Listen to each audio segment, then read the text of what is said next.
Welcome to Pesto Comics Audio Edition. This is the entry for December 11th, 2024. An ode to my cat, Oliver. He's the most handsome. Welcome back. I've really grown to like cats. I wasn't always this way. Not unlike the rest of the internet. When I see a cat in my social feeds, I have to stop and see what it's up to. I really like the videos where they strap a camera to outdoor cats and just see how they go about living their lives chasing birds or other cats. Just seeing what adorable trouble they're going to get themselves into. That's if you're lucky. A lot of times, when I see mutuals posting about their beloved pets, it's usually a post saying goodbye. They are always very heartfelt, and even though I hope I have more time with my little guy, I know that our sad day is somewhere down the road. I hate being reminded of that. Even more so, much like we do with people, I hate that we wait for them to pass on before we start talking about how much they mean to us. I figured I'd take a post to do exactly that. That's right, it's a post about our cat Oliver to celebrate his adoptiversary. I'll bring it back around to comics and writing, I swear. Project updates. Follow Naked Kaiju Woman. Last week, I shared the new pre-launch page for Naked Kaiju Woman on Kickstarter. We're still trying to build a nice, healthy following before launch early next year. If everyone who opens this newsletter gave it a follow, we'd break records for the comics category on the platform. I'm not expecting that, but I know a few folks are still holding out. Even if you don't plan on pledging to the campaign, your follow does wonders for getting this project higher in the algorithm. Lend your support by following the campaign on Kickstarter. Naked Kaiju Woman launches on January 8th. Read my dirt sheet in Undisputed #1. PJ Curling's Undisputed #1 has a cool reward for digital backers and up. The dirt sheets were wrestling magazines and newsletters where you'd learn about what's really happening in the world of professional wrestling. PJ has put together a great team, including myself, to get one of those set in the universe of Undisputed. There have been lots of great wrestling comic books of late, and PJ has added to that pantheon. Check it out on Kickstarter. And now, once you check both of those out, come back for some cute cat photos. From the mouths of Maows. I've learned a lot from being a pet owner. My wife and I don't have kids, and we have no intention of having any. We enjoy our dink lifestyles way too much to ever change that. This wasn't a choice that we've made lightly. The feeling we get when we see a cute cat or dog is the feeling that other people get when they see a young child. Neither of us get that same spark for children, and we know that tells us everything we need to know. We've been told that would change as we age, but it really hasn't. We're at the point where even if we did have some drastic change of heart, it's too late biologically speaking, so at least the pestering from loved ones has settled down. That doesn't mean we don't have the urge to care for something living that's more than a goldfish. I say all this not to compare having a pet with having a child.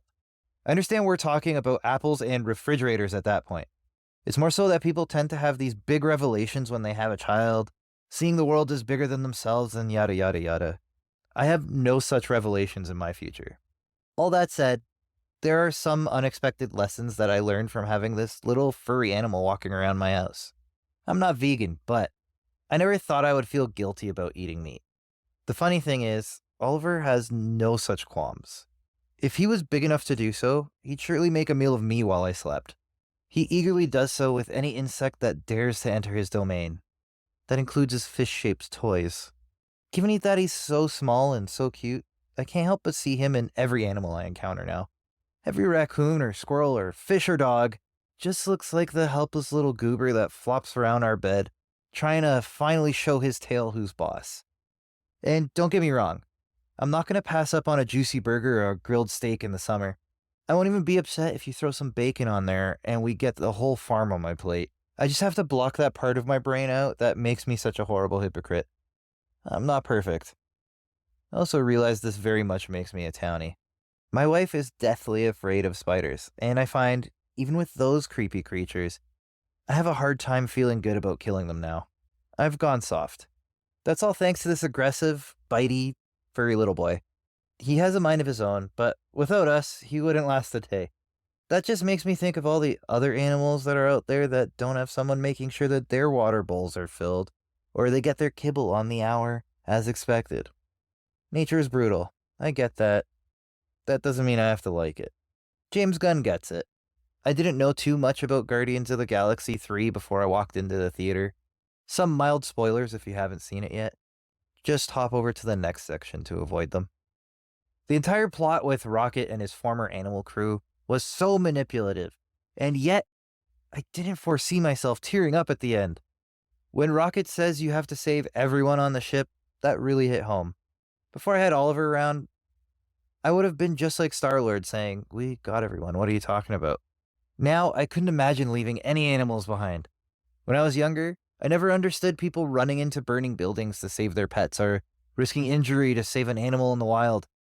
I was always a bit heartless about it, thinking they're just animals. But now, I see there's a lot more to life than that. You see this theme again in Peacemaker with Eagly. Peacemaker is an extremely lonely guy, and if it wasn't for Eagly, he'd have nobody. That's the magic of pets. They don't judge you the same way people do. Those who don't get it might be reductive and say they just hang around because you feed them. There's a grain of truth there, but I really do think there's more to it than that. There's a connection that's built over time that doesn't break for their entire lives, even if yours ends before theirs does. There's some eye-rolling online when James Gunn announced that Krypto, in the new Superman movie, would be inspired by his own dog. I totally get it. He's just following his own advice and not leaving anyone behind. Hot take. Having a cat makes you a better writer. Doesn't need to be a cat, but any pet. I always thought that I was somewhat empathetic. As a writer, I always try to put myself in other people's shoes. I try to get a sense of how they're perceiving the world. You have to if you want to be a decent writer, but more importantly, if you want to be a decent person. Seeing the world through the eyes of your pet is an entirely different experience. They come with minimal baggage. They don't have a culture or education that nurtures them to become something they wouldn't have otherwise. They are purely themselves, and you're the center of their universe. Kids grow up, become adults, and, if you do it right, their own people. It happens faster than you can imagine. Pets stay mostly the same. They just want the routine of food, walks, pets, and toys. In return, they give you their unwavering loyalty that is truly unique to pets. I'm always trying to figure out what's going through their heads, even if it's just that they're hungry, tired, or itchy. It's a simple life that's unbothered by politics or concerns about the future. Pets live in the now. That's a good lesson to take for your own life. Time moves fast. Feels like just yesterday, we picked Oliver up from the shelter, put him in his carrier, and he meowed the whole way home in the backseat of the car. I love coming home to him, ready to greet me at the door, or when he wants to be pet, he taps me on the hand to let me know. I love when he wakes up from one of his many naps, and he'll call out when he's not sure if we're home. If he hears us, he'll run from wherever he made his bed, usually freshly folded laundry or a box meant to go out to recycling, and joins us until his next nap. I just love that he's there. I know it won't be forever, but I wanted to say all this while he's still around and healthy. I'm taking the lesson of living life in the moment, appreciating what's here instead of waiting until I've lost it. We adopted this guy 6 years ago today, and I'm looking forward to many more years. Happy adoptiversary, Oliver. To you, thanks for indulging me this week. Go hug your pets. Until next time. What's coming up on the Substack? December 18th, Postmortem, Big Smoke Pulp, the first non-comic project by Pesto Comics. And December 25th, a year in review, a Merry Christmas, and a look back at the year that was. And January 1st, 2025, a preview of the year ahead, a Happy New Year, and a look forward to what's coming. Upcoming appearances, where you can find me in 2025. I'm currently on the waitlist with Roberto for both Toronto Comic Con from March 14th to 16th and Fan Expo Canada from August 21st to 24th. I expect this calendar to fill over time. Right now, these are the places you can find me. I'll be separating this and adding places that I'll be attending, and, we can meet up or do something like that. But these are places that we have applied for tables. That is, again, Toronto Comic Con, Fan Expo Canada. I'll let you know if anything happens with the waitlist. Either we get our table or we don't. And what's on the release calendar? Naked Kaiju Woman #1. Pre-launch is live. Please, please, please. If you haven't followed it yet, please do so. It means a ton if you do. And not just that, but it does get us so much further in the algorithm. If everyone sees that it's popular and it starts getting follows, Maybe we get a Project We Love tag if we don't have one already by the time you hear this. All these things really help make the campaign successful, and being a number one in a series, it means the world if the first one launches with a bang. Speaking of series, From Parts Unknown number 2 will follow Naked Kaiju Woman on February 26th. And then issue 3, April 9th, and issue 4, May 28th. I've mentioned before that Daniel is well ahead on this. He should be working on issue 5 by the time you're hearing this. And once we have a good critical mass and I know that things are well on their way, I'll add it to the calendar and we'll have a date set for number 5. My goal is to get this whole series to you as quick as humanly possible. Naked Kaiju Woman, on the other hand, Raphael's a one-man wrecking crew. He's doing a lot of work, and it does take him a little bit longer than Daniel. You can tell just even based on the style. They have very different styles. So the rollout for that project will be a little bit slower. But more importantly, although it's a series, it's standalone, right? So you can read Naked Kaiju Woman number 1 and get a complete beginning, middle, and end out of that book. It is a story meant to stand alone while also having sequels, and up to 5 sequels is what we're planning. So, it's a little longer. It's 32 pages versus the 24 from Parts Unknown, and that's intentional because I want to be able to give you the full story all in one sitting with Naked Kaiju Woman, where from Parts Unknown we're doing a little more serialized and a longer version of the story. So, really do appreciate your follows of Naked Kaiju Woman. I will let you know as soon as the pre-launch page for number 2 from Parts Unknown is up. And on the Instant Ink podcast, we have a new guest. We have Steve from Comics Asylum. He's actually the first local outside of Roberto that I've had on. Yeah, we've seen each other at all the cons that I talked about in all the various con journals this year. He's been there. Literally every one. I've been there with Steve and his partner with Comics Asylum. So it was great to actually get to talk to him without the stress of having to run back to the table and just expand on how things are going. So yeah, it was a great conversation. I highly recommend you check out the podcast. It's on YouTube, it's on Spotify, but it's also on all your audio podcasts. So Apple, Google, Pocket Casts, which is what I use. It's actually pretty good to listen to on audio. And then you can follow up and see what the art looks like at instantinkpodcast.xyz for the Americans, instantinkpodcast.xyz. And again, Instagram, we have all the shorts there. If you can't bother to listen to a full episode, you'll get the gist of it. I share most of the episode through the shorts anyway, so it's another way to follow along. And that's it for this week. Next week, we'll talk about the postmortem for Big Smoke Pulp. It did really well. I'm very excited with how that campaign went. Spoilers, it was a good campaign. That said, setting the bar a little higher now for Naked Kaiju Woman. My goal will be the highest that I've had for any campaign, and it's getting a little bit closer to reality in the sense of having to cover these costs of making comics, right? It's a very expensive endeavor. If you're a creator yourself, you know full well, especially if you're solely a writer like I am myself. Well, I do lettering as well, but the main thing is I'm writing and effectively producing this by putting all the skin in the game in terms of getting these artists paid, and they absolutely should get paid. But in order to sustain that, it is very important that these projects do well. So I've seen them escalating with each one, and I'm hoping that continues with Naked Kaiju Woman. Again, this is a project that was built for Kickstarter. Like, my goal was, looking at what does well, NSFW stuff does well, but I'm not going gratuitous with it. Like, the thing about this book is it's a story about a young woman, like most of my stories, right? She's strong, independent. The joke of it is she grows and her clothes don't grow with her, right? So a silly way, it's all in jest. It's all a silly way to, get some naked women drawn. But realistically, it's not in any way meant to be gratuitous or explicit. It's just a circumstance.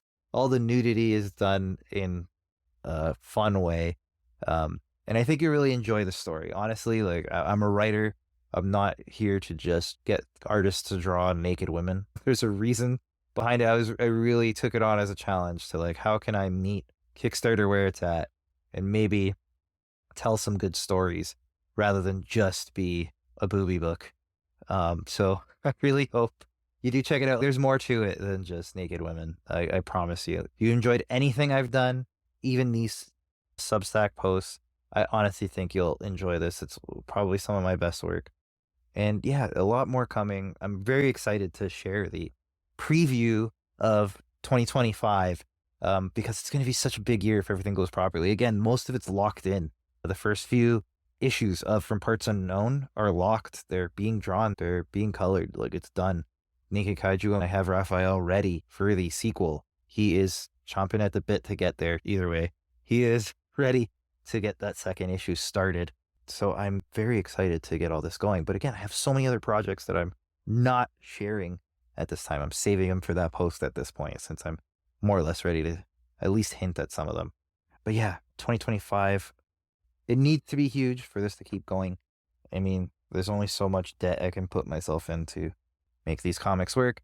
At this point, I've invested quite a bit, and I'm hoping to start getting into the point where at least the comics pay for themselves. So 2025, huge year.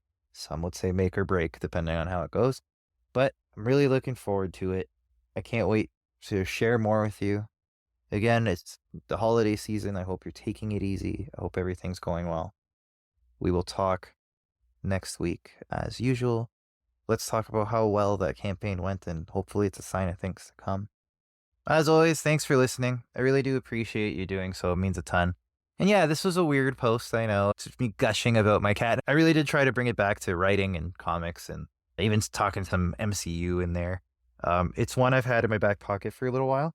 I've known that I'll have a period of time where I want to get ahead. And of course, December's a good time with the holidays and all that to try to get ahead and have some less time-sensitive posts. But also, it's near his adoptiversary. It's the day we picked him up. We don't know what his actual birthday is. They can only surmise based on the length of his teeth that he was a year old when he came to us. So he's been with us for 6 years. He's probably 7 years old, but still a very happy, bouncy boy. And I wanted to talk about him while he was still there in that state, rather than, these, again, I appreciate the posts, and I totally understand people wanting to have some kind of memoriam for their beloved pets. I get it. I'm sure I'll be the same once this, once it's my turn. But I don't want to wait till then, right? Like, and I post the funny pictures. If you follow me on any of the socials, I do Catter Day every Saturday, and I'm always sharing Oliver on there. But, I just wanted to have a bit of a reflection on, like, what he means to me, He's just a cat. Yeah, sure. But he means a lot. He means a lot to both me and my wife. Like, he's part of the household. He's a member of the family. And I thought it's important to show that in some way. And as a writer, writing's the way I'm going to do it. But again, I wanted to somehow bring it back and talk about comics as well. So, of course, we got a little bit of that in. But yeah, I appreciate it. I mean, I love the guy. He's great. He's not with me right now. I was really hoping I could get him to at least give us a meow. But he's, as usual, taking a nap somewhere in the house. I'm sure I'll see him shortly. But yeah, sometimes you just got to let yourself be corny. And that's me today. I just wanted to talk about my cat. And I appreciate you listening in while I did. And yeah, take it easy. Don't stress too much. I'll be here for you next Wednesday. Thanks for listening. As always, I appreciate it. Have a good one.